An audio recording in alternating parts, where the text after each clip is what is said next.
いつもご視聴いただきありがとうございます。スローキャンプのゆくりと申します。今回の動画は Amazon で実際にあった詐欺トラブルの真相とその回避方法についての動画となります。どうしたら安心して Amazon でお買い物ができるのか、できるだけわかりやすく一生懸命説明しますので最後までご覧ください。普段は格安キャンプギアのレビューや DIY などをメインで動画を配信しています。興味があれば後でちょっとだけでも覗いてみていただけると嬉しいです。まず最初に予備知識として Amazon マーケットプレイスについて解説します。 Amazon で販売される商品は Amazon 自身が販売する商品と Amazon 以外の出品者が販売する商品とで大きく2つに分類されます。 Amazon マーケットプレイスとは後者の Amazon 以外の出品者が販売する商品のことで、個人から企業まで出品が可能なんです。Amazon マーケットプレイスの出品者が支払う月額固定費、販売手数料などが Amazon の売り上げとなっており、実に Amazon 全体の約6割が Amazon マーケットプレイスの商品とも言われています。このように何でも買えるという Amazon の圧倒的な品揃えの秘密は Amazon だけでは成り立たず Amazon マーケットプレイスの販売事業者が支えていると言えます。 Amazon マーケットプレイスには大手企業も出品したり安心して購入できるものがほとんどですが、残念ながら悪質な販売事業者が出品している危険性もゼロではありません。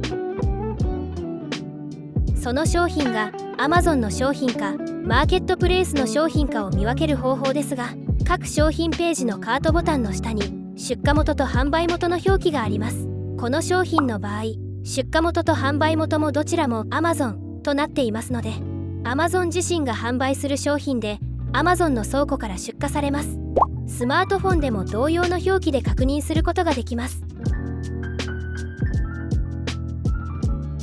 一方でこちらの商品、当チャンネルではおなじみの Whatnot のソフトコンテナです。出荷元と販売元を見るとどちらも Whatnot の表記になっています。つまり Whatnot が販売し Whatnot の店舗から出荷されるのでマーケットプレイスの商品に該当します。さらにこちらの岩谷のコンパクトジュニアバーナーは出荷元が Amazon、販売元が岩谷と記載されています。この場合もマーケットプレイスの商品に該当し、販売元は岩谷でありながら商品は Amazon の倉庫から出荷されます。事前に岩谷は Amazon の倉庫に商品を納品しておく必要がありますが、注文があれば Amazon のスタッフが倉庫からピッキングして商品を発送します。先日 Amazon のタイムセール品を紹介する動画の中で GoGo ワークショップのマイクロライトが通常価格の約 60% オフで販売されていると紹介しましたが、実はこのマーケットプレイス商品の販売元が詐欺業者であった可能性があります。問題のシーンがこちらです。セール商品ではありませんが、ちょっと前までは3000円台でしたが割引率 60% となぜか価格が下がっています。中の人も購入してみたのでまたそのうちレビュー動画を出すかもしれません。何も疑うことなくタイムセールラインナップの一商品として取り上げてしまいました。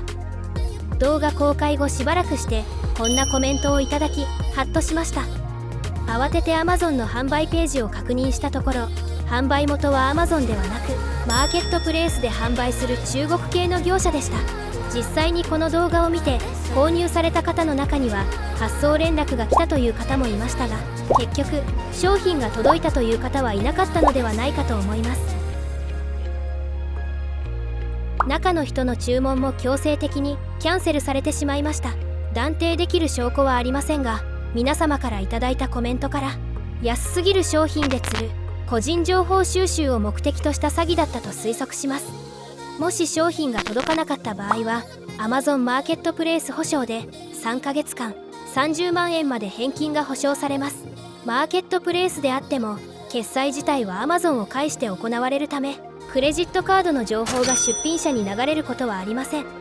はこの業者は何が目的だったのでしょうか。おそらく氏名、住所、連絡先の情報は商品を発送する際に必要となるため、購入した時点で出品者にそれらの情報が通知されます。今回のことに起因してかどうかは分かりませんが、その2週間後、中の人のショートメールにこんなメッセージが届きました。Amazon アカウントの連絡先は携帯電話の番号を登録していたため、詐欺メールの宛先に利用された可能性が非常に高いです。フィッシング詐欺などの二次災害に発展する可能性がありますので、このようなショートメールを受信しても決してクリックしないように注意してください。完全に疑うことなく、セールの一環として安く販売されているものだと勘違いしてしまい、皆様にご紹介してしまいました。この場を借りてお詫び申し上げます。誠に申し訳ありませんでした。では、詐欺業者かどうかをどうやって見分ければよいのでしょうか。ポイントを押さえて説明すると、次の3点をしっかりと実践しましょう。今回紹介したケースのように、商品の価格が不自然なほど安い出品は詐欺の可能性が高いです。買いたくなる気持ちはわかりますが、なぜこんなに安いのだろうと冷静に考えてみましょう。もちろん出品者間での価格競争から価格が下がることはあるため、1円で出品されていれば明らかに詐欺出品を疑いますが、なかなか判断が難しい場合は出品者のレビューや出品者情報までしっかり調べてみることが大切です。商品のレビューはよく見るけど、出品者のレビューは見たことがない方も多いのではないでしょうか。商品が届かないなどの理由で低評価をたくさんつけられている出品者は要注意です。有料出品者のアカウントが詐欺業者に乗っ取られる事例も多発しているため、出品者のレビューを見るときは直近のレビューを重点的にチェックします。過去のレビューがいくら高評価でもあまり参考にはなりません。また新規出品者にも注意が必要です。詐欺業者がアカウントを新規作成した可能性が高いからです。出品者のレビュー欄の下の方に連絡先や住所などの出品者情報が記載されています。住所が海外になっている場合、詐欺の可能性を考えましょう。もちろん海外というだけで詐欺と判断することはできませんが、架空の住所、第三者の住所を使用したり電話をかけてもつながらない可能性があります。少し手間ではありますが、ネットで出品者の電話番号や住所を検索してみるのも一つの方法です。健全に運用している有料出品者が数多くいる一方で、一部の悪質な出品者が存在しているのが現状です。 Amazon 詐欺は身近に潜んでいます。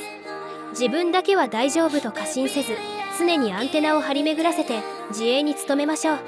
最後までご覧いただきありがとうございました。